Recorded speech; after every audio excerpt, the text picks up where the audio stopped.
I've always been the kind of guy who thinks he can wing it. I don't overplan. I tell myself it's because I want to stay open to adventure, but if I'm being honest, it's probably just laziness mixed with a dash of arrogance. That's how I ended up stranded, terrified, and more alone than I've ever felt in my life. In a place where not a single person around me spoke English, and I couldn't speak a word of their language. This happened a few years ago when I was 25. I had saved up enough money to take my first real international trip. Most of my friends were hitting Mexico or London for their first passport stamps. Not me. I wanted authenticity, something that would look cool on Instagram and make me sound cultured when I dropped it into conversation at parties. So instead of Paris or Rome, I booked a ticket to a mid-sized Eastern European city that most people in the US couldn't point to on a map.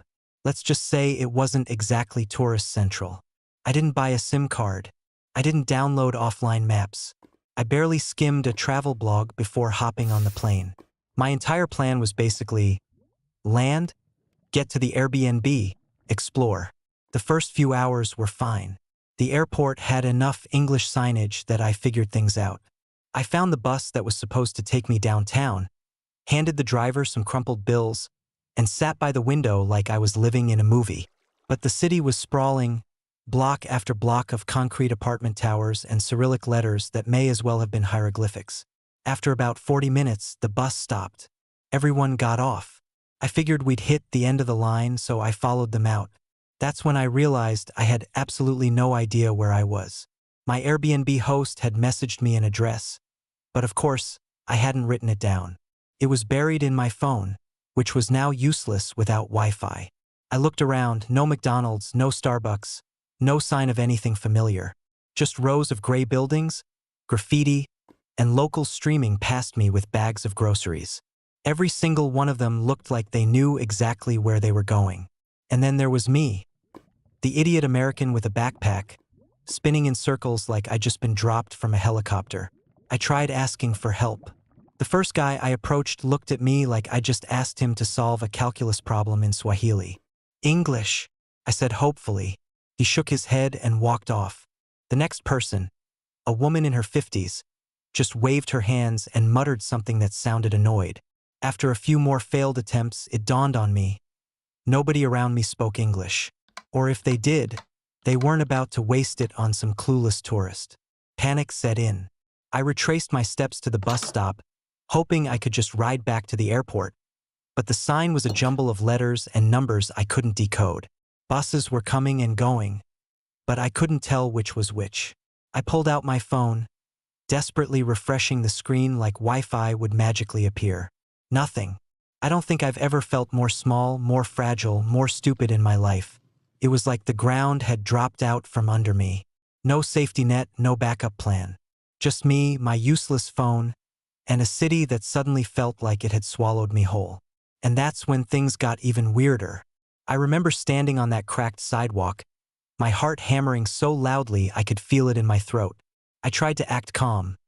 Nobody wants to look like a panicked tourist, but inside I was spiraling.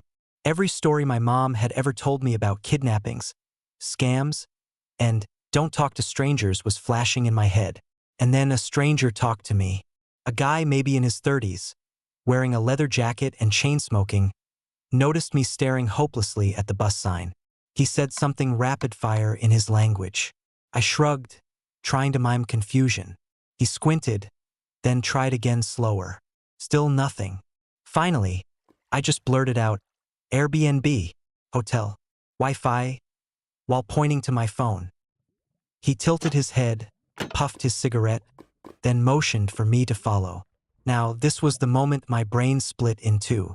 One side was screaming, "Are you insane? You don't follow strangers in a foreign country."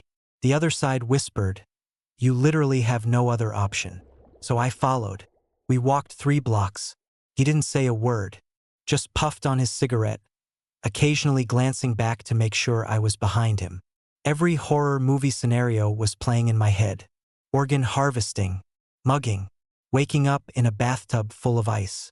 But instead, he led me into a dingy cafe with a flickering neon sign. Inside, it smelled like burnt coffee and fried dough. The waitress, a tired-looking woman with bleached hair, gave him a nod. He pointed at me, said something, and she rolled her eyes before disappearing into the back. A minute later, she returned holding up a small piece of paper, Wi-Fi password, 123456778. Could have kissed her. I scrambled to connect, my hands literally shaking. And when that little Wi-Fi symbol lit up, it was like oxygen flooding my lungs. I pulled up my Airbnb app, copied the address, and showed it to the guy. He nodded once, stubbed out his cigarette in the ashtray, and motioned for me to follow again. This time I was less terrified. Still nervous, but now with a lifeline. We hopped on another bus. I clutched the metal pole like it was the only thing tethering me to reality. Every bump and turn felt like we were heading deeper into some unknown labyrinth, but after 20 minutes, he tapped me on the shoulder. He pointed out the window at a block of old apartments. The exact street name from my Airbnb address was etched into the building. I turned to him, fumbling for words. "Thank you. Thank you so much." He just shrugged, like it was no big deal, and lit another cigarette as the bus doors closed behind me. Relief washed over me so hard I nearly collapsed. I found my Airbnb entrance, rang the bell, and when the host opened the door, I felt like I had been reunited with civilization. A bed, Wi-Fi, for walls, safety. But here's the thing, that wasn't the end of it. Because what happened the next night changed how I think about strangers and myself forever. My first instinct was to hole up in the apartment forever, order delivery, and pretend the outside world didn't exist. But I hadn't flown thousands of miles just to hide. So the next night, I forced myself to go explore again. This time with the address written down, a screenshot of the map, and the Wi-Fi password tucked safely in my notes app. I wandered through narrow streets until I found a small bar pulsing with music. Inside, people were laughing, drinking, shouting over the beat. I ordered a beer by pointing and holding up one finger. No English. No problem. I sat at the bar, sipping slowly, trying to blend in. That's when a group of locals noticed me. They waved me over. Again, my brain split, danger versus opportunity. But this time, I chose opportunity. I joined them. They didn't speak English, and I didn't speak their language, but somehow we communicated through gestures, clinking glasses, exaggerated facial expressions. One of them even pulled out his phone and used Google Translate offline mode. We ended up laughing for hours. By the end of the night, I had a handful of new friends on social media, blurry photos of us making ridiculous faces, and a realization. I hadn't just survived being lost. I had stumbled into the exact kind of authenticity I had been searching for. The next few days, I got bolder. I still got lost, plenty, but instead of panicking, I leaned into it. I let myself wander. I asked strangers for help with smiles and hand gestures. I discovered hidden bakeries, flea markets, and one unforgettable street performance that I never would have seen if I'd stuck to a plan. When I finally flew back to the US, I didn't brag about the landmarks I'd seen. I told people about the man with the cigarette who saved me, the waitress with the Wi-Fi password, the group of locals who welcomed me into their circle without a single shared word. That trip humbled me. It reminded me that sometimes you have to lose control to actually find something real. So yeah, I got lost in a foreign country without speaking the language. And it scared the hell out of me. But it also gave me one of the best experiences of my life.